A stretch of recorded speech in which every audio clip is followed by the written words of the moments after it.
our next goal is to be able to edit the existing jobs that we have already created in Firestore. And in order to do that, I suggest that we should repurpose the add job page that we have already created so that we can use it to edit a job. But before we do that, I'd like to update the UI on this page so that we can increase the size of each text item in this list and add some padding as well. And in order to do this, we can open the jobs page, and over here at the bottom we have this method that we use to create our list view. So I'm going to suggest that we should replace this text widget with a new custom widget that we will use to show a job object. And to do this, I'm going to create a new Dart file called JobListTile, like this.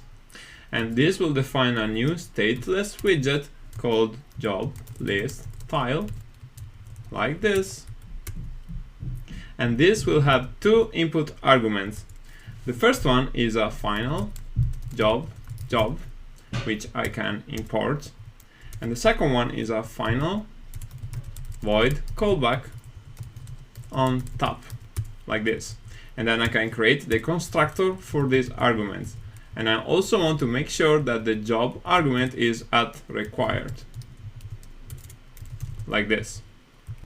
And then in the build method, we can return a new widget called a list tile. Now this is a widget that has a title, and here we can add a text with job.name, and also has an on-top argument. And here we can pass the on-top callback that we have passed as an input.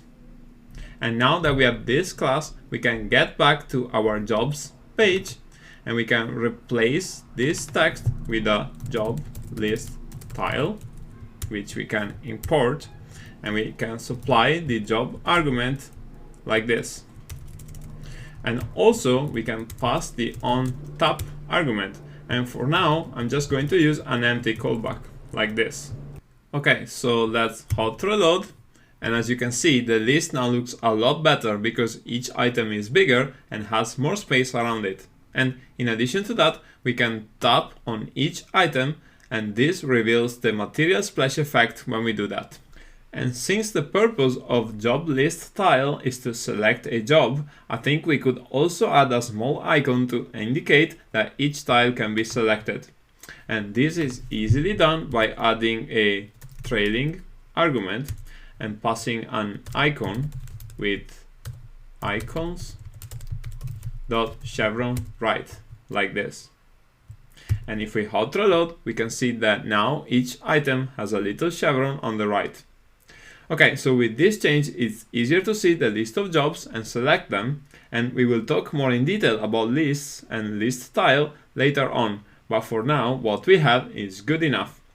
Before we move on, I want to quickly point out that the job list tile is a very simple widget class that doesn't do much beyond showing a Flutter list tile widget. But what is good about it is that it takes a job object as an input argument, so that all our jobs page needs to do is to pass in a job argument and not worry about how items should be displayed. Okay, so let's continue on the next video.